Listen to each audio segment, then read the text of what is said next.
আর কেউ নাই, আজকের ক্ষমতার মালিক আমি, আজকের রাজত্ব আমি আল্লাহর হাতে। ওই সময় যখন সবকিছু মরে যাবে, সবকিছু ধ্বংস হয়ে যাবে, আল্লাহ তাআলা আবার পুনরায় ফেরেশতাদেরকে জীবিত করবে, জিবরাইলকে জীবিত করবে, মিকাইলকে জীবিত করবে, ইসরাফিলকে জীবিত করবে। হযরতে আজরাইল আলাইহিস সালাতু ওয়াস সালামকে আল্লাহ আবার সব ফেরেশতাদেরকে জীবিত করবে। এরপর আল্লাহ বলবে, ইসরাফিল রে, ও ইসরাফিল, 2 নাম্বার ফুৎকারটা সিংহার মধ্যে দিয়া দাও। ইসরাফিল রে, বাঁশি বাজায় দাও। যখন নাকি এই ওয়ার্ডার আল্লাহ দিবে, ইসরাফিল বলবে, মালিক, ও আল্লাহ গো, আমি যে আওয়াজ করব, বিকট আওয়াজ হবে, আমি বাঁশির মধ্যে ফুৎকার দিব, বিকট আওয়াজ হবে, আপনার হাবিবুল্লাহর কষ্ট হতে পারে, আপনার হাবিবুল্লাহ বিরক্ত হতে পারে। আপনার হাবিব যদি বিরক্ত হয়ে যায়, আমি ইসরাফিল ধ্বংস হয়ে যাব। সঙ্গে সঙ্গে আল্লাহ তাআলা হযরত জিবরাইল আলাইহিস সালামকে বলবেন, জিবরাইল রে, ও জিবরাইল, আসমান থেকে, জান্নাত থেকে 70,000 ফেরেশতা নিয়ে আমার হাবিবের রওজার কাছে চলে যাও, আমার হাবিবের রওজার কাছে চলে যাও রে। তখন নাকি হযরত জিবরাইল আলাইহিস সালাম জিজ্ঞেস করবে, আল্লাহ, আসমান ভেঙে গেছে, জমিন ভেঙে গেছে, পাহাড়গুলো চূর্ণ বিচূর্ণ হয়ে গেছে, তারকাগুলো খসে পড়ে গেছে, দুনিয়া ধ্বংস হয়ে গেছে, আল্লাহ আপনার হাবিবের রওজা কোথায়? দুনিয়া তো সমতল হয়ে গেছে। ওই সময় আল্লাহ বলবে, জিবরাইল, ও জিবরাইল রে, যাও যাও যাও, বরাবর যাও, যায়া দেখবা আমার হাবিবের রওজায় আনোয়ারের উপরে নূরের বাতি জ্বলতেছে, নূরের বাতি জ্বলতেছে। চিৎকার দিয়া কি আল্লাহু আকবার বলা যাবে? জিবরাইল, আমার হাবিবের কাছে যাইবা, আর আমার হাবিব কি আমি আল্লাহর সালাম দিবা, মাকামে মাহমুদের দাওয়াত দিবা, মাকামে মাহমুদের দাওয়াত দিবা। জিবরাইল আলাইহিস সালাতু ওয়াস সালাম 70,000 ফেরেশতা লইয়া আল্লাহর হাবিবের রওজার কাছে আসবে আর বলবে, ইন্নাল্লাহা ইয়াকরাউকাস সালাম, নিশ্চয় আল্লাহ তাআলা আপনাকে সালাম দিয়েছে, আল্লাহ আপনাকে সালাম পাঠিয়েছে। কুম বিইজনিল্লাহ, আল্লাহর হুকুমে উঠে যান। ওই সময় ফাখরাজা ওহুয়া ইয়াবকি, আল্লাহর হাবিবের রওজা ফেটে যাবে, আল্লাহর হাবিবের রওজার উপর থেকে মাটিগুলা সরে যাবে, আল্লাহর হাবিব দাঁড়ায়া যাবেন, দাঁড়ায়া যাবেন, আর আল্লাহর হাবিব ডানে তাকাইবে, বামে তাকাইবে, মাহশারে ময়দান খালি, কোনো মানুষ নাই, কোনো মানুষ নাই। আল্লাহর হাবিব কাঁদতে থাকবে আর বলবে, জিবরাইল রে, ও জিবরাইল, আল্লাহ বুঝি আমাকে অনুপস্থিত রাইখা, আমাকে রওজায় রাইখা আমার উম্মতের বিচার করে জাহান্নামের মধ্য দিয়ে দিছে। ওই সময় আল্লাহর ফেরেশতা জিবরাইল আলাইহিস সালাতু ওয়াস সালাম বলবে, আল্লাহ, ইয়া রাসূলুল্লাহি, ইয়া হাবিবাল্লাহি, ওগো নবীজি, আল্লাহ তাআলা আপনার আগে কোন নবীকে এখনো রওজা থেকে উঠাই নাই, কোন মানুষকে রওজা থেকে উঠাবে দূরের কথা। এই জন্যই আল্লাহর হাবিব বলে দিয়েছেন, ওয়া আনা আউয়ালুহুম খরাজান ইযা বুইসু, কিয়ামতের ময়দানে সর্বপ্রথম আমি নবী রওজা থেকে দাঁড়াবো। আল্লাহু আকবার। ওই সময় আল্লাহ রাব্বুল আলামিন, ওই সময় হযরত জিবরাইল আলাইহিস সালামকে আল্লাহর হাবিব বলবে, জিবরাইল রে, যদি এখনো কেউ দুনিয়া থেকে, কেউ কবর থেকে না উঠে, আমি সর্বপ্রথম উঠেছি, হাসরের ময়দানে চলবো। আল্লাহর হাবিবের সঙ্গী সঙ্গী পিছন থেকে সমস্ত নবীরা রওজা থেকে উঠে যাবে।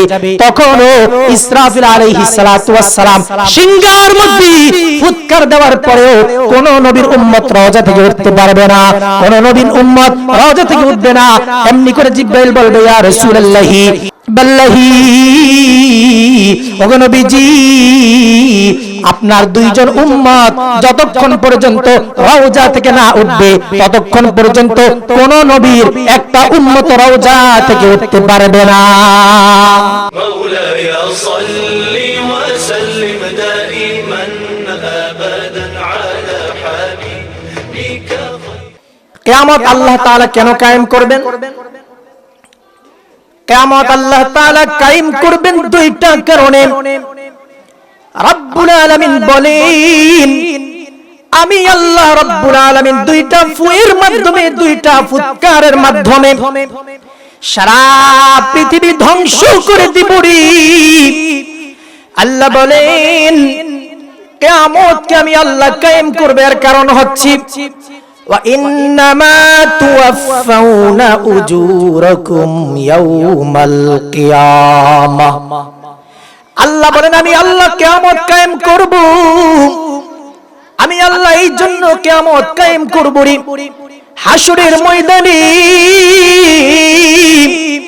আমি আল্লাহ দেখাইব দুনিয়ার মধ্যে কে কি আমল করেছি, দুনিয়ার মধ্যে কে কোন কাজ করেছে, কে নাকি আমল করেছে, কে বদ আমল করেছে। আমি আল্লাহ কিয়ামতের ময়দানে সব আমলের পুঙ্খানু প্রতিদান হাসরের ময়দানে দিয়ে দিব। আল্লাহু আকবার। আল্লাহ রাব্বুল আলামিন কালামে পাকের মধ্যে বলে দিয়েছেন যখন জান্নাতীরা জান্নাতের মধ্যে চলে যাবে, জাহান্নামীরা জাহান্নামের মধ্যে চলে যাবে। জান্নাতীরা উপর থেকে জাহান্নামীদেরকে জিজ্ঞেস করবে, এ জাহান্নামীরারি মা সালাকাকুম ফি সাকর, কি জন্য তোমরা জাহান্নামের মধ্যে এসেছো, তোমরা কেন জাহান্নামের আযাব ভোগ করতেছো, কি জন্য তোমরা জাহান্নামের মধ্যে এসেছো, কেন তোমরা জাহান্নামের আযাব ভোগ করতেছো। জাহান্নামীরা ডাক দিবে, রে জান্নাতি, ও জান্নাতীরা রে, আমরা জাহান্নামে এসেছি চারটা কারণে। কয়টা কারণ? চারটা কারণে জাহান্নামের মধ্যে এসেছি। জান্নাতীরা জিজ্ঞেস করবে, এ জাহান্নামীরা রে, এক নাম্বার কারণ কি?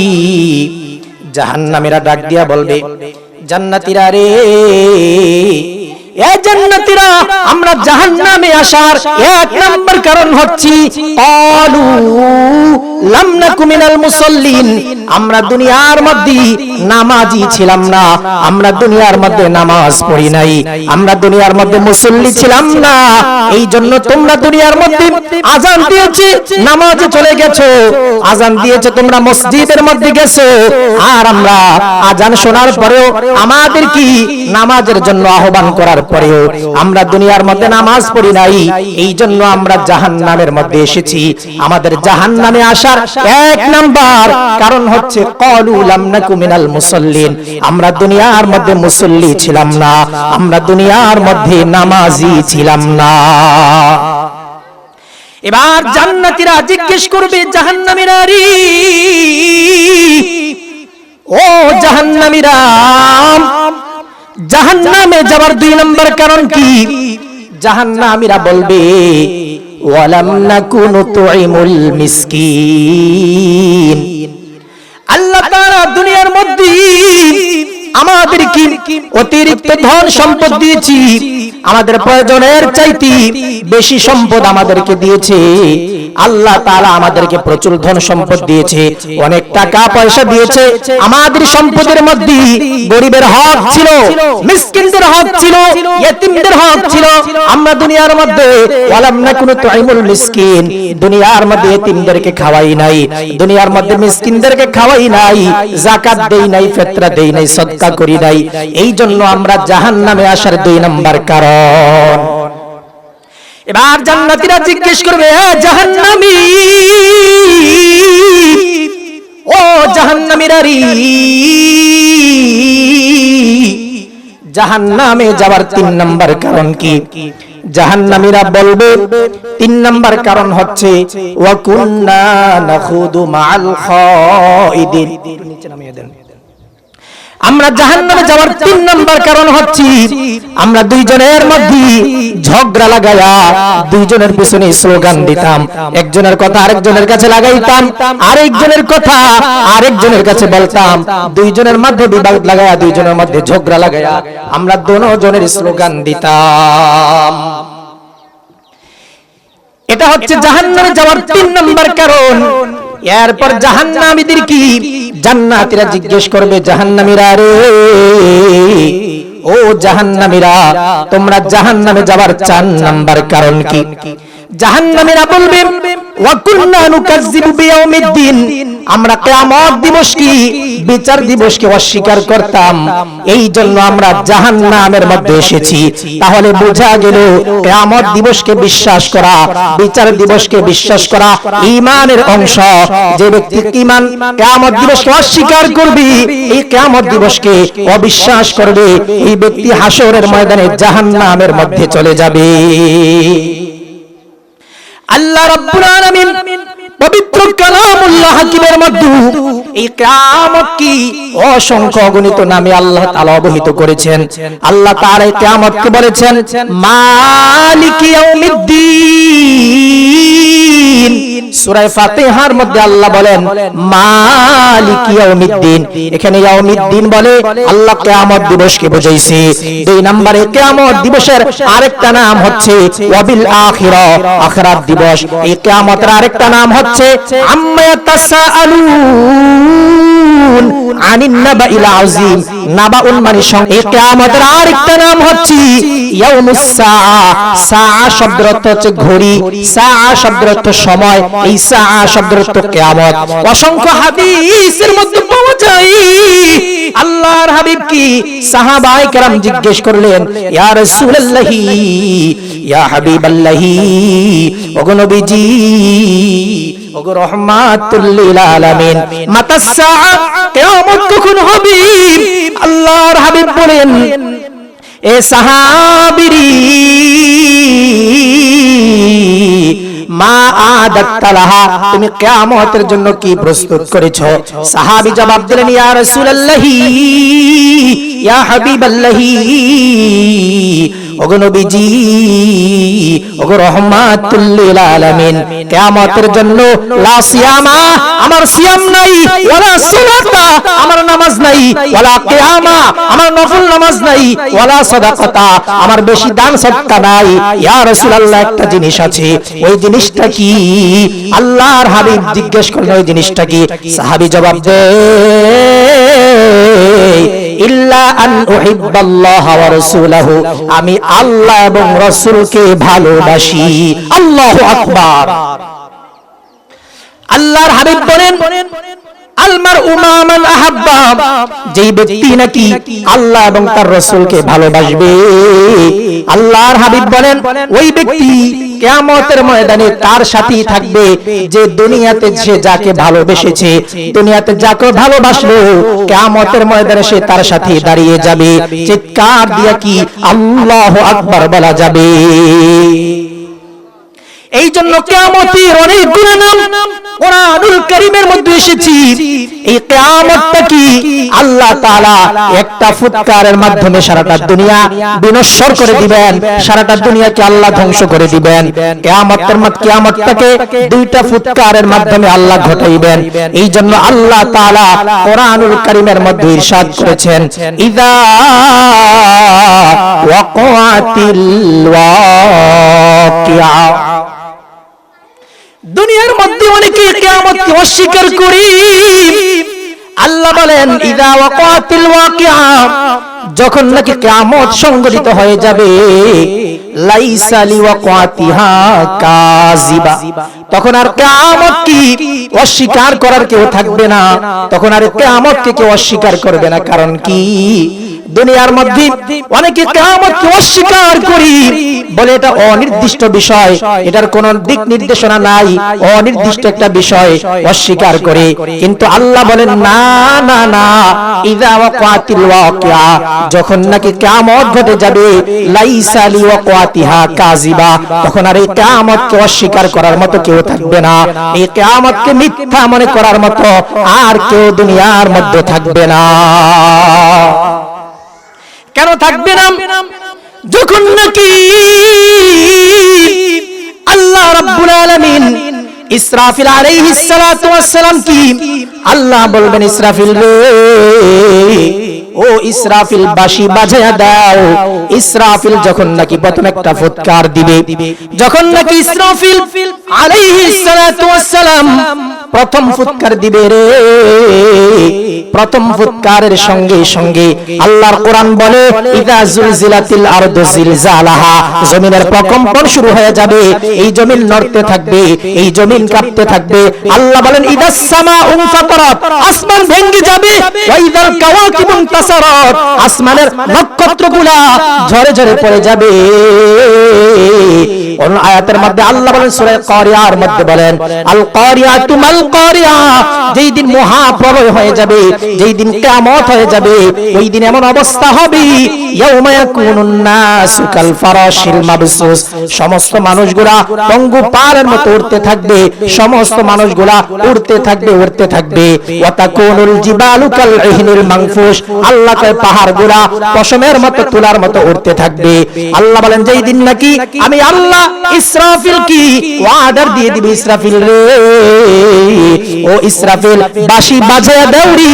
ইসরাফিল আলাইহিস সালাতু ওয়াস সালাম সিংহার মধ্যে ফুৎকার দেওয়ার সঙ্গে সঙ্গে পাহাড় ধ্বংস হয়ে যাবে, আসমান ভেঙে যাবে, তারকাগুলা খসে পড়ে যাবে, জমিন ফেটে যাবে, সবকিছু সমতল হয়ে যাবে।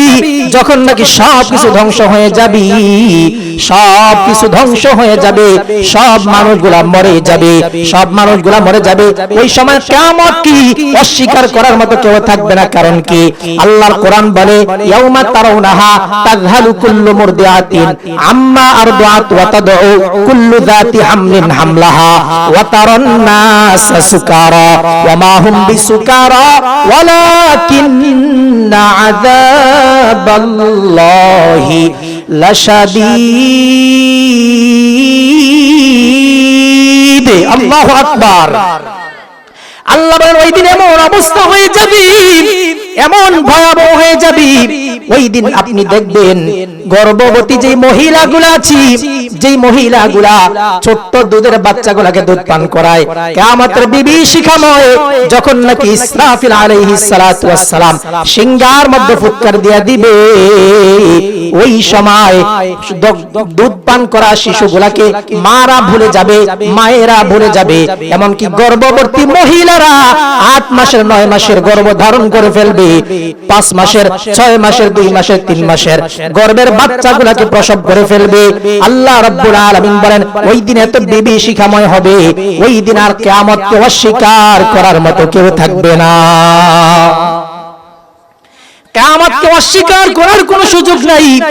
আল্লাহর নবী হযরত উযাইর আলাইহিস সালাতু ওয়াস সালাম, আল্লাহ তাআলা সূরাতুল বাকারার মধ্যে 3 নম্বর পারার 2 নম্বর পৃষ্ঠার মধ্যে আল্লাহ বলেন এই কিয়ামতকে অস্বীকার করার মতো কেউ থাকবে না।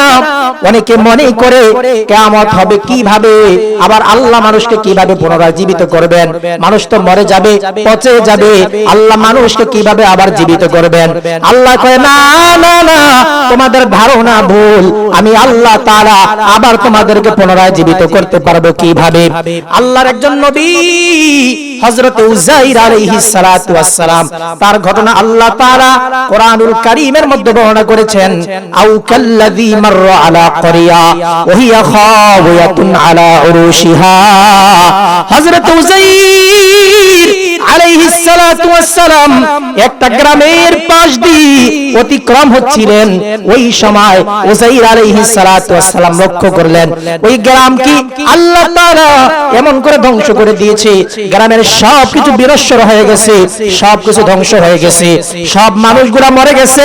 মানুষগুলা মরে যখন পড়ে আছে, উযাইর আলাইহিস সালাতু ওয়াস সালাম মনে করলেন, মনে মনে ভাবতে লাগলেন ক্বালা আন্না ইউহজি হাযিহিল্লাহু বাদা মাউতিহা, এই যে এরা মরে গেল, আল্লাহ তাআলা এদেরকে আবার কিভাবে জীবিত করবে, আল্লাহ এদেরকে আবার কিভাবে জীবিত করবে, এই কথা মনে মনে চিন্তা করতে করতে হযরতে উযাইর আলাইহিস সালাতু ওয়াস সালাম হাঁটতে লাগলেন। হযরতে উযাইর আলাইহিস সালাতু ওয়াস সালাম হাঁটতে হাঁটতে একটা গাছের কাছে গেলেন, ওই গাছের কাছে যায় বিশ্রাম নিলেন। হযরতে উযাইর আলাইহিস সালাতু ওয়াস সালামের সাথে তার খাবার ছিল, পানি ছিল, সঙ্গে একটা গাধা ছিল। হযরত উযাইর আলাইহিস সালাতু ওয়াস সালাম যখন নাকি ওই গাছের কাছে যায় বসলেন, গাছের কাছে বসার সঙ্গে সঙ্গে আল্লাহ হযরতে মালাকুল মউত আজরাইল আলাইহিস সালাতু ওয়াস সালামকে নির্দেশ দিয়ে দিলেন, আজরাইল রে, ও আজরাইল, আমার উযাইর ঘুমাইছে, আমার উযাইরের রূহটা নিয়ে আসো। উযাইর আলাইহিস সালাতু ওয়াস সালামের রূহ নিয়ে আসলো। হযরত উযাইর আলাইহিস সালাতু ওয়াস সালাম এর মা যখন নাকি রূহ নিয়ে আসলো, আল্লাহর কোরআন বলে ফামাতাহুল্লাহু মিআতা আমিন। উযাইর আলাইহিস সালাতু ওয়াস সালাম ওই গাছের ছায়ার নিচে 100 বছর পর্যন্ত মরা পড়ে আছেন, মরা পড়ে আছেন। 100 বছর পর্যন্ত মৃত্যু অবস্থায় ছিল। 100 বছর পরে আল্লাহ তাআলা সুম্মা বাআসাহু, আবার হযরতে উযাইর আলাইহিস সালাতু ওয়াস সালামের মাঝে প্রাণ ফিরিয়ে দিলেন, আবার হযরত উযাইর আলাইহিস সালামের কাছে জীবন ফিরিয়ে দিলেন। আল্লাহ তাআলা হযরত উযাইর আলাইহিস সালাতু ওয়াস সালাম কি 100 বছর পরে হযরত জিবরিল আলাইহিস সালাতু ওয়াস সালামকে পাঠাইলেন। আল্লাহ বলেন, জিবরাইল রে, ও জিবরাইল, আমার উযাইরের কাছে যাও, যায়া বলো, উযাইর তুমি কতদিন ঘুমিয়েছিলা? আল্লাহর নবী উযাইর আলাইহিস সালাতু ওয়াস সালাম বললেন, ফামাতাহুল্লাহু মিআতা আমিন সুম্মা বাসা ক্বালা কাম লাবিস্তা।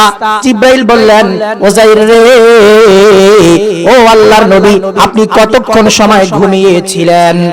উযাইর আলাইহিস সালাতু ওয়াস সালাম জবাব দিলেন, ক্বালা বাল লাবিস্তু মিআত, ক্বালা বাল লাবিস্তু, আমি ঘুমিয়েছিলাম, ক্বালা লাবিস্তু ইয়াওমান আও বা'দা ইয়াওম, আমি একদিন ঘুমাইছি অথবা একদিনের চাইতে কিছু কম সময় ঘুমাইছি।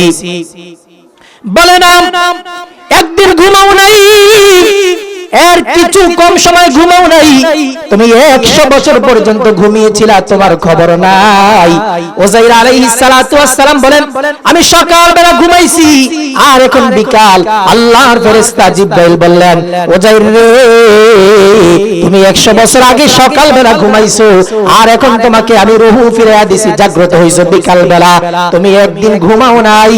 আল্লাহর কুদরতে তুমি 100 বছর পর্যন্ত ঘুমিয়েছিলা, তোমার খবর নাই। আল্লাহু আকবার। হযরত উযাইর আলাইহিস সালাতু ওয়াস সালাম বলেন, আমার বিশ্বাস হয় না, আমি সকাল বেলা ঘুমাইছি আর এখন বিকাল বেলা জাগ্রত হইলাম, আমি 100 বছর ঘুমাইছি, এটা আমার বিশ্বাস হয় না। আল্লাহর কোরআন বলে, জিবরাইল আলাইহিস সালাতু ওয়াস সালাম বললেন, উযাইর রে, ফানজুর ইলা তুআমিক ওয়া শারাবিকা লাম ইয়াতাসান্না, আপনি আপনার খাবারের দিকে তাকান, আপনি আপনার পানির দিকে তাকান, দেখেন আপনার 100 বছর আগের খাবার এখনো নষ্ট হয় নাই, আপনার 100 বছর আগের পানি এখনো নষ্ট হয় নাই। চিৎকার দিয়া কি আল্লাহু আকবার বলা যাবে? ওই আল্লাহ, তিনি পারেন 100 বছর আগের খাবার তাজা রাখতে পারেন, 100 বছর আগের পানি আল্লাহ পিওর রাখতে পারেন। আমাদের খাবার একদিনের বেশি হইলে ফ্রিজ ছাড়া রাখা যায় না, নষ্ট হয়ে যায়, কিন্তু আল্লাহ বলেন, আমি আল্লাহ ওই দিন উযাইরের খাবারকে 100 বছর পর্যন্ত তাজা রেখেছি। লাম ইয়াতাসান্না, ওই খাবার বিকৃত হয়ে যায় নাই, ওই খাবার নষ্ট হয়ে যায় নাই। পরের অংশের মধ্যে আল্লাহ বলেন, ও উযাইর, আপনার সাথে যে একটা গাধা ছিল, গাধা, ওয়ানজুর ইলা হিমারিকা, আপনি আপনার গাধার দিকে লক্ষ্য করেন। 100 বছর আগের গাধা না খাইতে খাইতে মরে পচে গলে মাটির সঙ্গে মিশে গেছে। ওই আল্লাহ যিনি খাবারকে 100 বছর পর্যন্ত তাজা রাখছে, আবার এই গাধাকে পচা গলায়া মাটির সঙ্গে মিশিয়ে দিছে। হযরত উযাইর আলাইহিস সালাতু ওয়াস সালামকে বোঝানোর জন্য আল্লাহ ডাক দিয়ে বলে, উযাইর রে, আমি আল্লাহ তোমাকে 100 বছর পর্যন্ত ঘুম পাড়ায়া রাখছি, আবার 100 বছর পরে তোমাকে জীবন দিয়েছি। কারণ কি জানোনি? ওয়ালিনা জাআলাকা আয়াতাল লিন্নাসি, আমি আল্লাহ তোমাকে মানুষের জন্য নিদর্শন হিসেবে রেখে দিব, মানুষের জন্য তোমাকে আলামত নিদর্শন স্বরূপ রেখে দিব। যারা দুনিয়ার মধ্যে বলবে আল্লাহ মানুষকে আবার কিভাবে জীবিত করবে, এই জন্য আমি আল্লাহ তোমাকে নিদর্শন স্বরূপ রেখে দিব।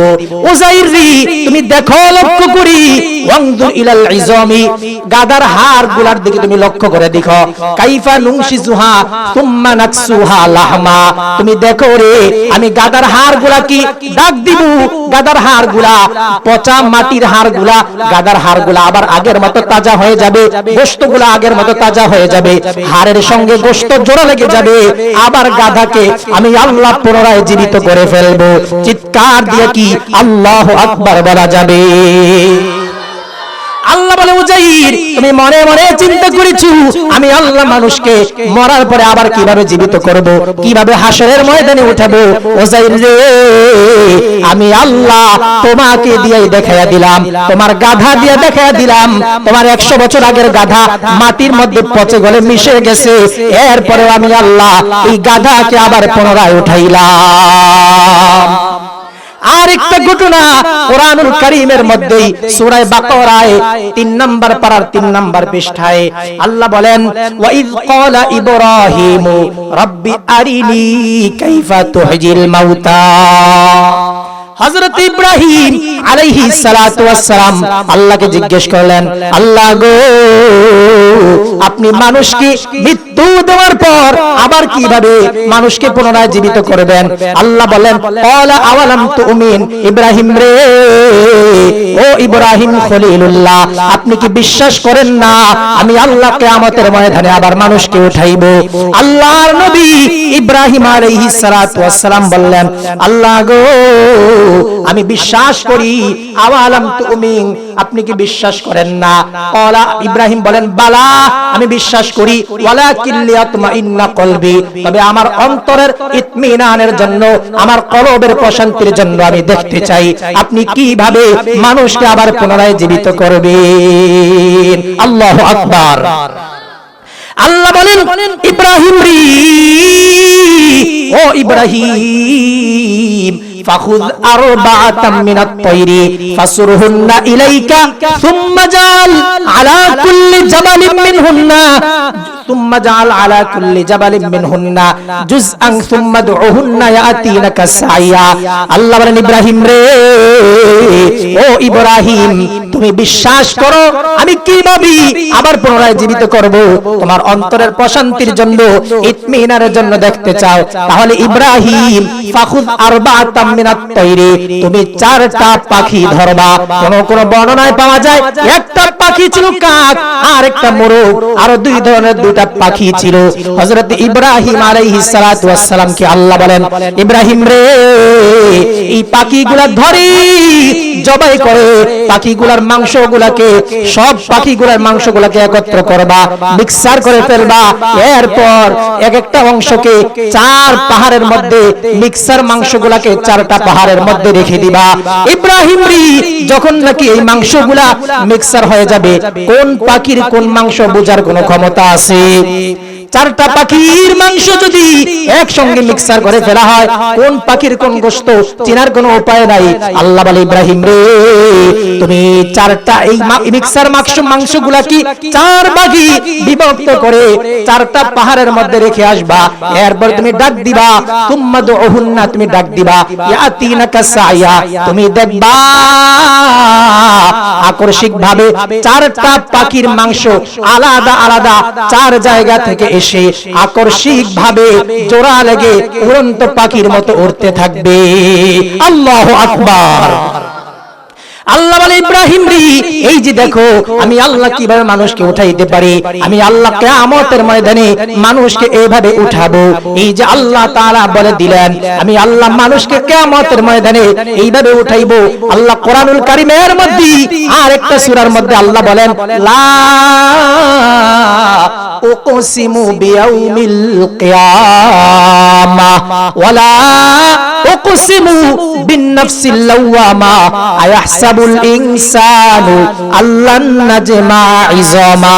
দুনিয়ার মানুষেরা রে, পৃথিবীর মানুষেরা রে, তোমরা মনে করেছো মানুষ মরে গেলে তাদের গোশতগুলা পচে মাটির সঙ্গে মিশে যাবে, হাড়গুলা মাটির সঙ্গে আন্নুসাউয়া বানানা, তোমাদের হাতের একটা রেখারও পরিবর্তন হবে না। আল্লাহু আকবার। আল্লাহ বলেন ইসরাফিল আলাইহিস সালাতু ওয়াস সালাম যখন প্রথম ফুৎকার দিবে, প্রথম ফুৎকারের সঙ্গে সঙ্গে সবকিছু বিনশ্বর হয়ে যাবে, সবকিছু ধ্বংস হয়ে যাবে, পৃথিবীর মধ্যে সবকিছু মরে যাবে, পৃথিবীর মধ্যে কেউ আর বাকি থাকবে না। তখন আল্লাহ তাআলা হযরতে আজরাইল আলাইহিস সালাতু ওয়াস সালামকে জিজ্ঞেস করবেন, আজরাইল রে, হাল ইয়াবকা ফিল আরদি ওয়ালা ফিস সামা, হাল ইয়াবকা, কে বাকি আছে, ফিল আরদি ওয়ালা ফিস সামা, দুনিয়ার মধ্যে এবং আসমানের মধ্যে কেউ বাকি আছে কি মরা ছাড়া?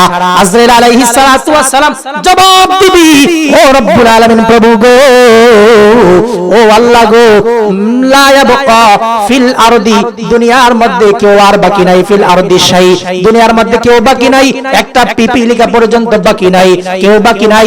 বানিয়ে বলতেছি না, আমার কাছে হাদিসগুলো আছে। আল্লাহ রাব্বুল আলামিন আজরাইল আলাইহিস সালাতু ওয়াস সালামকে জিজ্ঞেস করবেন, আজরাইল রে, কে দুনিয়ার মধ্যে বাকি আছে? আজরাইল বলবে, আল্লাহ, দুনিয়ার মধ্যে কেউ বাকি নাই। এ আজরাইল, মান আইনা মাইয়াবকা ফিস সামাই, আসমানের মধ্যে কে কোথায় বাকি আছে? মালাকুল মউত আজরাইল আলাইহিস সালাতু ওয়াস সালাম জবাব দিবে, আল্লাহ ইয়াবকা ফিস সামাই জিবরাইল ওয়া মিকাইল ওয়া ইসরাফিল ওয়া আবদি যায়িফুন, আমি আপনার দুর্বল বান্দা আল্লাহ গো, আসমানের মধ্যে জিবরাইল বাকি আছে, মিকাইল বাকি আছে, ইসরাফিল বাকি আছে, আমি আপনার দুর্বল বান্দা মালাকুল মউত আজরাইল বাকি আছে। আল্লাহ গো, আপনি বাকি আছেন, আপনার মরণ নাই। আল্লাহু আকবার। আল্লাহর কি মরণ আছে? আল্লাহর মরণ নাই। আল্লাহ বলেন, কুল্লু মান আলাইহা ফান, সবকিছু নষ্ট হয়ে যাবে, সবকিছু ধ্বংস হয়ে যাবে, একজন বাকি থাকবে, ওয়াবকা ওয়াজিহু রাব্বিকা যুল জালালি ওয়াল ইকরাম। আল্লাহ বলে সবকিছু ধ্বংস হয়ে যাবে, আমি আল্লাহ বাকি থাকবো। ওই যখন নাকি আজরাইল আলাইহিস সালাতু ওয়াস সালাম বলবে, আল্লাহ, আসমানের মধ্যে জিবরাইল বাকি আছে, মিকাইল বাকি আছে, ইসরাফিল বাকি আছে, আমি মালাকুল মউত আজরাইল বাকি আছি, আল্লাহ তুমি বাকি আছো, তোমার মরণ নাই। আল্লাহ বলবে, আজরাইল রে, জিবরাইলকে যায় বলো, জিবরাইলেরও মরণ হওয়া দরকার। মালাকুল মউত আজরাইল জিবরাইলের কাছে চলে যাবে। ঘটনা সংক্ষেপ করে দিচ্ছি, লম্বা করার সময় নেই। জিবরাইল আলাইহিস সালাতু ওয়াস সালামের কাছে যায় বলবে, জিবরাইল, আপনি দুনিয়ার মধ্যে নবীদের কাছে ওহী নিয়ে গেছেন, আল্লাহর আপনি বিশ্বস্ত ফেরেশতা, আপনার নাম রূহুল আমিন, আপনি দুনিয়ার মধ্যে আল্লাহ তাআলার বার্তা বাহক ছিলেন, সংবাদ বাহক ছিলেন, নবীদের কাছে সংবাদ পৌঁছাইতেন, ওহী পৌঁছাইতেন। আল্লাহ বলছে আপনার মরণ হওয়া দরকার। জিবরাইল মরে যাবে, ইসরাফিলের কাছে যাবে, ইসরাফিল মরে যাবে, মিকাইলের কাছে যাবে, মিকাইল মরে যাবে। সর্বশেষ আল্লাহ রাব্বুল আলামিন বলবেন, আজরাইল রে, ও আজরাইল, আর কে বাকি আছে? আজরাইল বলবেন, রাব্বুল আলামিন, ও প্রভু গো, আমি বাকি আছি, আর আপনি বাকি আছেন, আপনার মরণ নাই। আল্লাহ ওই সময় তখনও আজরাইল জানে না সর্বশেষ সিরিয়ালটা কার। আজরাইল আলাইহিস সালাতু ওয়াস সালাম কি আল্লাহ বলবেন, আজরাইল রে, ও আজরাইল, তুমি কি আমার এই আয়াত দেখো নাই, কুল্লু নাফসিন যায়িকাতুল মাউত? আল্লাহ দেখেছি। ও আজরাইল রে, তুমি কি আমি আল্লাহর মাখলুক না? হে আল্লাহ, আমি আপনার মাখলুক। আজরাইল রে, তুমি কি আমি আল্লাহর সৃষ্টি না? হে আল্লাহ, আমি আপনার সৃষ্টি। এবার আল্লাহ বলবে, আজরাইল, ও আজরাইল রে, যদি আমি আল্লাহর আয়াত সত্য হয়ে থাকে, তুমি যদি আমি আল্লাহর মাখলুক, আমি আল্লাহর সৃষ্টি সত্য হয়ে থাকে, তাহলে তোমারও মরণ হওয়া দরকার। আল্লাহু আকবার। এই কথা যখন আল্লাহ বলবেন, আল্লাহ ডাক দিবে, মুতিয়া মালাকাল মাউত, মালাকুল মউত রে, তুই মরে যা, মরে যা, মরে যা। ওই সময় মালাকুল মউত আজরাইল জান্নাত আর জাহান্নামের মাঝখানে যায় এমন যে একটা চিৎকার দিবি, চিৎকারের সঙ্গে সঙ্গে মালাকুল মউত আজরাইল মরে যাবে।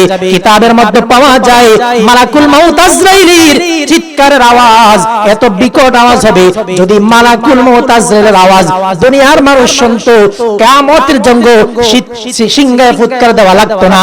মালাকুল মউত আজরাইলের বিকট আওয়াজে দুনিয়া কিয়ামত হয়ে যাইতো। আল্লাহু আকবার। যখন নাকি সব মানুষগুলা মরে যাবে, ফানাজালাল্লাহু ইলাল আরদি, আল্লাহ তাআলা দুনিয়ার মধ্যে নামবে, আল্লাহ তাআলা পৃথিবীর মধ্যে নামবে। আল্লাহ পৃথিবীর মধ্যে নাইমা প্রতাপশালীদের কবরের কাছে যাবে, অহংকারীদের কবরের কাছে যাবে, দুনিয়ার রাজা বাদশাদের কবরের কাছে যাবে। আল্লাহ ঘুরবে আর বলবে, আইনাল জাব্বারুন, দুনিয়ার প্রতাপশালীরা কোথায় রে? আইনাল মুতাকাব্বিরুন, দুনিয়ার অহংকারীরা কোথায়? আইনা মালিকিল মুলক, দুনিয়ার রাজা বাদশারা কোথায় রে?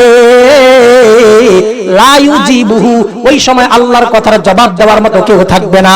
কেউ আল্লাহর কথার জবাব দিবে না, কেউ আল্লাহর কথার জবাব দিবে না। কারণ কি? ওই সময় পাহাড় নাই, আসমান নাই, জমিন নাই, চন্দ্র নাই, সূর্য নাই, নক্ষত্রগুলা নাই, কিছুই নাই, কিছুই নাই, কিছুই নাই। ওই সময় আল্লাহ দুনিয়ার মধ্যে নামবে আর বলবে, আইনাল জাব্বারুন, দুনিয়া ঘুরবে আর বলবে, আইনাল জাব্বারুন, দুনিয়ার প্রতাপশালীরা কোথায় রে? আইনাল মুতাকাব্বিরুন, দুনিয়ার অহংকারীরা কোথায় রে? আইনা মালিকিল মুলক, দুনিয়ার রাজা বাদশারা কোথায় রে? কেউ জবাব দিবে না। ওই সময় আল্লাহ বলবে, লিমানিল মুলকুল ইয়াউম, আজকের রাজত্ব কার রে? আজকের রাজত্ব কার? কেউ জবাব দিবে না। আল্লাহ নিজেই নিজের জবাব দিবে, লিল্লাহিল ওয়াহিদিল কাহার। চিৎকার দিয়ে কি আল্লাহু আকবার বলা যাবে? আল্লাহ বলবি, আর কেউ নাই, আজকের ক্ষমতার মালিক আমি, আজকের রাজত্ব আমি আল্লাহর হাতে। ওই সময় যখন সবকিছু মরে যাবে, সবকিছু ধ্বংস হয়ে যাবে, সংক্ষেপ করে দিচ্ছি, আজরাইল আল্লাহ তাআলা আবার পুনরায় ফেরেশতাদেরকে জীবিত করবে, জিবরাইলকে জীবিত করবে, মিকাইলকে জীবিত করবে, ইসরাফিলকে জীবিত করবে।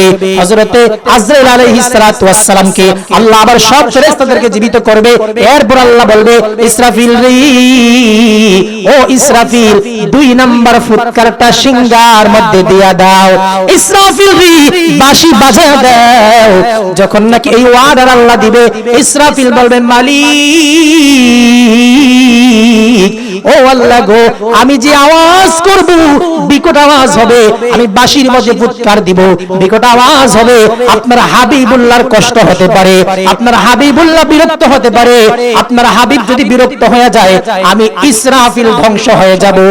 সঙ্গে সঙ্গে আল্লাহ তাআলা হযরত জিবরাইল আলাইহিস সালামকে বলবেন, জিবরাইল রে, ও জিবরাইল, আসমান থেকে, জান্নাত থেকে 70,000 ফেরেশতা নিয়ে আমার হাবিবের রওজার কাছে চলে যাও, আমার হাবিবের রওজার কাছে চলে যাও রে। তখন নাকি হযরত জিবরাইল আলাইহিস সালাম জিজ্ঞেস করবে, আল্লাহ, আসমান ভেঙে গেছে, জমিন ভেঙে গেছে, পাহাড়গুলো চূর্ণ বিচূর্ণ হয়ে গেছে, তারকাগুলো খসে পড়ে গেছে, দুনিয়া ধ্বংস হয়ে গেছে, আল্লাহ আপনার হাবিবের রওজা কোথায়? দুনিয়া তো সমতল হয়ে গেছে। ওই সময় আল্লাহ বলবে, জিবরাইল, ও জিবরাইল রে, যাও যাও যাও, বরাবর যাও, যায়া দেখবা আমার হাবিবের রওজায় আনোয়ারের উপরে নূরের বাতি জ্বলতেছে, নূরের বাতি জ্বলতেছে। চিৎকার দিয়া কি আল্লাহু আকবার বলা যাবে? জিবরাইল, আমার হাবিবের কাছে যাইবা আর আমার হাবিব কি আমি আল্লাহর সালাম দিবা, মাকামে মাহমুদের দাওয়াত দিবা, মাকামে মাহমুদের দাওয়াত দিবা। জিবরাইল আলাইহিস সালাতু ওয়াস সালাম 70,000 ফেরেশতা লইয়া আল্লাহর হাবিবের রওজার কাছে আসবে আর বলবে, ইন্নাল্লাহা ইয়াকরাউকাস সালাম, নিশ্চয় আল্লাহ তাআলা আপনাকে সালাম দিয়েছে, আল্লাহ আপনাকে সালাম পাঠিয়েছে। কুম বিইজনিল্লাহ, আল্লাহর হুকুমে উঠে যান। ওই সময় ফাখরাজা ওহুয়া ইয়াবকি, আল্লাহর হাবিবের রওজা ফেটে যাবে, আল্লাহর হাবিবের রওজার উপর থেকে মাটিগুলা সরে যাবে, আল্লাহর হাবিব দাঁড়ায়া যাবেন, দাঁড়ায়া যাবেন, আর আল্লাহর হাবিব ডানে তাকাইবে, বামে তাকাইবে, মাহশারে ময়দান খালি, কোনো মানুষ নাই, কোনো মানুষ নাই। আল্লাহর হাবিব কাঁদতে থাকবে আর বলবে, জিবরাইল রে, ও জিবরাইল, আল্লাহ বুঝি আমাকে অনুপস্থিত রাইখা, আমাকে রওজায় রাইখা আমার উম্মতের বিচার করে জাহান্নামের মধ্য দিয়ে দিছে। ওই সময় আল্লাহর ফেরেশতা জিবরাইল আলাইহিস সালাতু ওয়াস সালাম বলবে, আল্লাহ, ইয়া রাসূলুল্লাহি, ইয়া হাবিবাল্লাহি, ওগো নবীজি, আল্লাহ তাআলা আপনার আগে কোন নবীকে এখনো রওজা থেকে উঠাই নাই, কোন মানুষকে রওজা থেকে উঠাবে দূরের কথা। এই জন্যই আল্লাহর হাবিব বলে দিয়েছেন, ওয়া আনা আউয়ালুহুম খরাজান ইযা বুইসু, কিয়ামতের ময়দানে সর্বপ্রথম আমি নবী রওজা থেকে দাঁড়াবো। আল্লাহু আকবার। ওই সময় আল্লাহ রাব্বুল আলামিন ওই সময় হযরত জিবরাইল আলাইহিস সালামকে আল্লাহর হাবিব বলবে, জিবরাইল রে, যদি এখনো কেউ দুনিয়া থেকে কেউ কবর থেকে না উঠে, আমি সর্বপ্রথম উঠেছি, হাসরের ময়দানে চলবো। আল্লাহর হাবিবের সঙ্গী সঙ্গী পিছন থেকে সমস্ত নবীরা রওজা থেকে উঠে যাবে। তখনও ইসরাফিল আলাইহিস সালাতু ওয়াস সালাম সিংহার মধ্যে ফুৎকার দেওয়ার পরেও কোন নবীর উম্মত রওজা থেকে উঠতে পারবে না, কোন নবীর উম্মত রওজা থেকে উঠবে না। এমনি করে জিবরাইল বলবে, ইয়া রাসূলুল্লাহি, ইয়া হাবিবাল্লাহি, ওগো নবীজি, আপনার দুইজন উম্মত যতক্ষণ পর্যন্ত রওজা থেকে না উঠবে ততক্ষণ পর্যন্ত কোন নবীর একটা উম্মত রওজা থেকে উঠতে পারবে না। আল্লাহর নবী রাহমাতুল লিল আলামিন বলবেন, জিবরাইল রে, আমার ওই দুইজন উম্মত কারা? ইয়া রাসূলুল্লাহ, ওই দুইজন উম্মতের একজন হলো আপনার আবু বকর, আর একজন হলো আপনার ওমর। এমনি করে আল্লাহর হাবিব আবু বকরের রওজার কাছে যাবে আর বলবে, আবু বকর রে, উঠো রে উঠো। হযরত ওমরকে বলবে, ওমর রে, উঠো উঠো উঠো। যখন নাকি আল্লাহর হাবিব বলবে, আবু বকর রওজা থেকে উঠো, ওমর রওজা থেকে উঠো, আবু বকরের রওজা ফেটে যাবে, ওমরের রওজার মাটিগুলো সরে যাবে। হযরত আবু বকর, হযরত ওমর বলবেন, লাব্বাইক ওয়া সাআদাইক ইয়া রাসূলুল্লাহ বলে দাঁড়িয়ে যাবে। সঙ্গে সঙ্গে হাসরের ময়দান কায়েম হয়ে যাবে। মানুষগুলা হাসরের ময়দানের দিকে দৌড়াইতে থাকবে, দৌড়াইতে থাকবে, দৌড়াইতে থাকবে। মানুষগুলা 12 কাতারে 12টা দলে মানুষ হাসরের ময়দানে উঠবে। এই ঘটনা বলতে গেলে অনেক সময় প্রয়োজন হবে, এই ঘটনাকে ছেড়ে দিলাম। মানুষ যখন হাসরের ময়দানে উঠবে, সমস্ত নবীরা তাদের উম্মত নিয়ে কবর রওজা থেকে হাসরের ময়দানে দাঁড়িয়ে যাবে। কোন নবী একজন উম্মত নিয়ে হাসরের ময়দানে উঠবে, কোন নবী দুইজন উম্মত নিয়ে হাসরের ময়দানে উঠবে, কোন নবী 40 জন উম্মত নিয়ে হাসরের ময়দানে উঠবে। 40 জনের বেশি হবে না, একজন নবী সবচাইতে বেশি উম্মত নিয়ে হাসরের ময়দানে উঠবে। ওই নবীর নাম হলো হযরতে মূসা কালিমুল্লাহ। চিৎকার দিয়ে কি আল্লাহু আকবার বলা যাবে? মূসা কালিমুল্লাহ 6 লক্ষ উম্মত নিয়ে যখন রওজা থেকে হাসরের ময়দানে উঠবে, এমনি করে আল্লাহর হাবিব চক্ষু মোবারক দিয়ে পানিগুলা ছেড়ে দিবে আর বলবে, আল্লাহ, আজকে বুঝি মূসা আলাইহিস সালামের উম্মত বেশি হয়ে গেল। হযরতে মূসা আলাইহিস সালাম আমি নবী থেকে সম্মানিত হয়ে গেল। ওই সময় আল্লাহর হাবিব বলবে, আল্লাহ তাআলা বলবে, ইয়া রাসূলুল্লাহি, ইয়া হাবিবাল্লাহি, ওগো নবীজি, ওগো রাহমাতুল লিল আলামিন, টেনশনের কোনো কারণ নাই, ঘাবড়ানোর কোনো কারণ নাই। ইয়া রাসূলুল্লাহ, ডানে তাকান। আল্লাহর হাবিব ডানে তাকাবে, দেখবে জমিন থেকে আসমান পর্যন্ত মানুষ আর মানুষ। রাসূল বামে তাকাবে, আসমান থেকে জমিন পর্যন্ত মানুষ আর মানুষ। সামনে তাকাবে, আসমান থেকে জমিন পর্যন্ত মানুষ আর মানুষ। পিছনে তাকাবে, আসমান থেকে জমিন পর্যন্ত মানুষ আর মানুষ। ওই সময় আল্লাহ রাব্বুল আলামিনকে আল্লাহর পেয়ারা হাবিব রাহমাতুল লিল আলামিন জিজ্ঞেস করবে, ইয়া রাসূল আল্লাহ গো, এই মানুষগুলা কারা? তখন আমার আল্লাহ জবাব দিয়ে দিবে, হাবিব, এরা হলো সব আপনি নবীর উম্মত। আল্লাহু আকবার। ওই সময় যখন নাকি সব নবীরা হাসরের ময়দানে উঠে যাবে, আল্লাহর হাবিব বলেন, আয়েশা রে, আমি নবী যখন রওজা থেকে উঠব, আমি নবীর কাপড়ের মধ্যে কাদা মাটি লাগা থাকবে, কাদা মাটি লাগা থাকবে। এমনি করে জিবরাইল ডাক দিবে, আল্লাহর হাবিবকে বলবি, ইয়া রাসূলুল্লাহি, ইয়া হাবিবাল্লাহি, আপনার কাপড়ের মধ্যে কাদা কেন গো? ওই সময় আল্লাহর হাবিব জবাব দিবে, আমি হায়াতুন নবী, আমি হায়াতুন নবী, হায়াতি খায়রুল লাকুম ওয়া মামাতি খায়রুল লাকুম। আমি নবীর বেঁচে থাকাও তোমাদের জন্য কল্যাণকর, আমি নবী দুনিয়া থেকে ইন্তেকালও তোমাদের জন্য কল্যাণকর। কারণ কি? তুরদু আলাইয়া আমালুকুম, তোমাদের আমলগুলা আমি নবীর রওজায় উপস্থাপন করা হয়। চিৎকার দিয়ে কি আল্লাহু আকবার বলা যাবে না? তোমাদের আমলগুলা আমি নবীর রওজায় উপস্থিত করা হয়। আমি নবী তোমাদের আমলগুলা রওজা মোবারকে পর্যবেক্ষণ করে ফাইন রাআইতু খায়রান, আমি যখন তোমাদের কোনো ভালো আমল দেখি ফাহামিদুল্লাহ লাকুম, তোমাদেরকে নিয়ে আল্লাহর দরবারে গর্ব করি, আল্লাহর দরবারে প্রশংসা করি। ওয়াইন রাআইতু শাররান, আর যখন তোমাদের কোনো মন্দ আমল দেখি, তোমাদের কোনো গুনাহের কাজ দেখি, সঙ্গে সঙ্গে আমি রাসূল রওজার মধ্যে থাইকা তোমাদের জন্য ফাস্তাগফিরুল্লাহ লাকুম, আল্লাহর দরবারে ক্ষমা প্রার্থনা করি। আল্লাহু আকবার। আমি আল্লাহর দরবারে ক্ষমা প্রার্থনা করি। রওজার মধ্যে আমি কাঁদতে কাঁদতে আমার রওজার মাটিগুলা কাদা হয়ে গেছে, আমার রওজার মধ্যে পানি হয়ে গেছে রে, এই জন্য আমার কাফনের কাপড় ময়লা হয়ে গেছে। এমনি করে আল্লাহর নবী সাল্লাল্লাহু আলাইহি সাল্লামকে আম্মা জান আয়েশা সিদ্দিকা জিজ্ঞেস করবেন, ইয়া রাসূলুল্লাহি ইয়া হাবিবাল্লাহি, আম্মা জান আয়েশাকে আল্লাহর হাবিব বলেন, আয়েশা রে কিয়ামতের ময়দান এত ভয়াবহ হবে রে, হুফাতান ওরাতান ওগরলান, সমস্ত মানুষগুলা উলঙ্গ হয়ে দাঁড়িয়ে যাবে, নগ্ন হয়ে দাঁড়িয়ে যাবে, মানুষের পরনে কাপড় থাকবে না, মানুষগুলো উলঙ্গ হয়ে দাঁড়িয়ে যাবে। তখন আল্লাহর হাবিব বলবেন, আল্লাহর হাবিবের স্ত্রী আম্মা জান আয়েশা বলেন, ইয়া রাসূলুল্লাহ আমি আয়েশার তো লজ্জা লাগে, আমি যদি উলঙ্গ অবস্থায় উঠি হাশরের ময়দানে একে অপরের দিকে তাকাবে।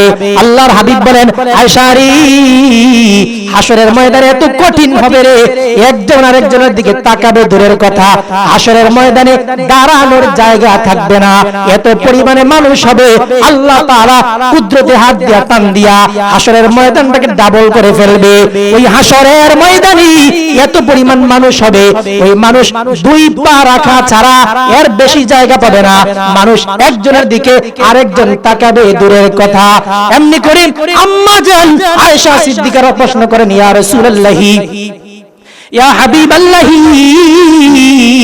ওগো নবীজি কিয়ামতের ময়দানে আপনি নবীও কি উলঙ্গ উঠবেন?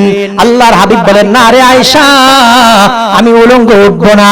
আম্মা জান আয়েশা বলেন, ইয়া রাসূলুল্লাহি তাহলে আপনি কি পরে উঠবেন?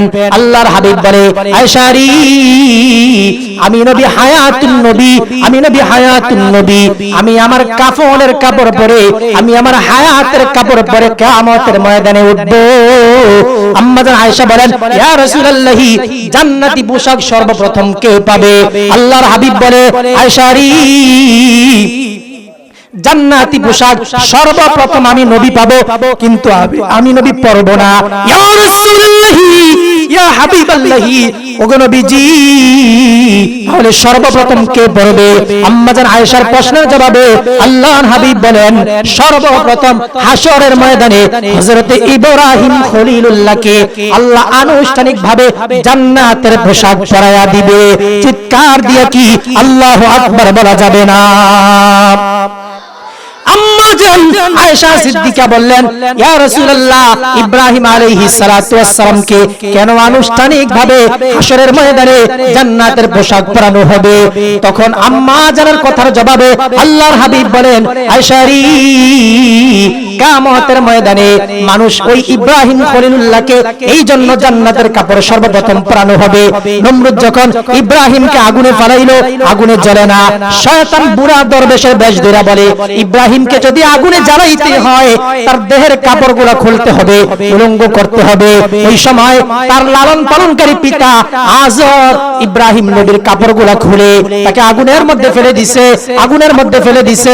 আল্লাহ তখন ইব্রাহিম নবীর সঙ্গে ওয়াদা করেছে, ওগো ইব্রাহিম খলিলুল্লাহ হাশরের ময়দানে আমি আপনাকে, তারা দুনিয়ার মধ্যে আপনাকে উলঙ্গ করেছে, আপনাকে বেইজ্জতি করেছে, হাশরের ময়দানে হাজার হাজার মুসলমানের সামনে, হাজার হাজার ঈমানদারদের সামনে, বেঈমানদের সামনে আমি আপনাকে জান্নাতি পোশাক পরায়া সবার সামনে আপনাকে ইজ্জত ওয়ালা বানায়া দিব। চিৎকার দিয়ে কি আল্লাহু আকবার বলা যাবে? ওই সময় ইব্রাহিম আলাইহিস সালাতু ওয়াস সালামকে জান্নাতের পোশাক পরানো হবে। এরপর আম্মা জান আয়েশা বলেন, ইয়া রাসূলুল্লাহ, হাশরের ময়দানে মানুষের কাতার হবে কয়টা? আম্মা জান আয়েশার জবাবে আল্লাহর হাবিব বলেন, আয়েশা রে, হাশরের ময়দানে মানুষের কাতার হবে 120 কাতার। কয় কাতার? 120 কাতার হবে। আম্মা জান আয়েশা জিজ্ঞেস করলেন, ইয়া রাসূলুল্লাহ, আপনার উম্মতের কাতার কয়টা হবে? আল্লাহর হাবিব বলে, আমি রাসূলুল্লাহর উম্মতের কাতার হবে একাই 80 কাতার। আল্লাহু আকবার। আল্লাহর হাবিব বলেন, 120 কাতারের মধ্যে আমি রাসূলুল্লাহর উম্মতের কাতার হবে 80 কাতার, অন্যান্য নবীর উম্মতের কাতার হবে 40 কাতার, আমার 80 কাতার উম্মত হবে। আল্লাহর হাবিবকে আম্মা জান আয়েশা জিজ্ঞেস করলেন, ইয়া রাসূলুল্লাহ, আপনি এতগুলা উম্মতের মধ্যে 120 কাতার উম্মতের মধ্যে আপনার উম্মতগুলোকে কিভাবে চিনবেন? আম্মা জান আয়েশার জবাবে আল্লাহর হাবিব বলে, আমার উম্মতকে আমি 3টা কন্ডিশনের মাধ্যমে, 3টা জিনিসের মাধ্যমে আমার উম্মতকে আমি হাশরের ময়দানে চিনব।